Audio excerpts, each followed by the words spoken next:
America ने Venezuela पे attack क्यों किया? जानते हैं इसके पीछे की असल कहानी। ना तो ये जंग थी ड्रग्स के लिए और ना ही डेमोक्रेसी के लिए। ये जंग थी सिर्फ और सिर्फ डॉलर को बचाने के लिए।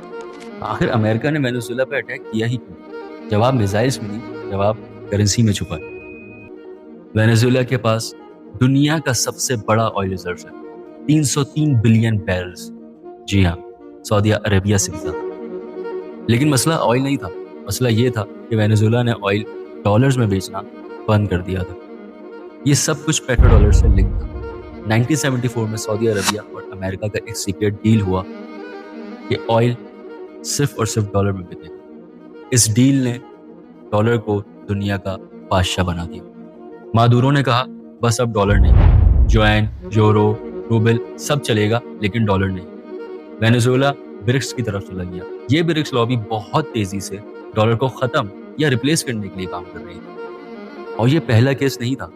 सद्दाम ने यूरो बोला तो इराक तबाह, गद्दाफी ने गोल्डन दिनार बोला तो लीबिया तबाह, और अब वेनेजुएला की बारी थी। लेकिन सवाल वही, इससे अमेरिका को क्या मिलेगा?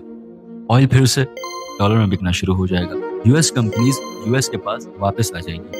डॉलर की डिमांड दोबारा से रिवाइव हो जाएगी। और सबसे लास्ट बट सबसे इम्पोर्टेंट, इस यूएस डॉलर का होल्ड बरकरार रहेगा। लेकिन दुनिया देख रही है, जैसे ब्रिक्स जिसमें चाइना, रशिया सब समझ गए कि डॉलर सिर्फ एक करेंसी नहीं, ये एक वेपन। इस कहानी का सबसे बड़ा लेसन ये है कि जब एक मुल्क अपनी करेंसी बचाने के लिए बॉम्ब गिराना शुरू हो जाए तो समझ जाओ कि उसकी असली ताकत खत्म हो रही है। वेनेजुएला सिर्फ एक कंट्री नहीं, ये एक वार्निंग है।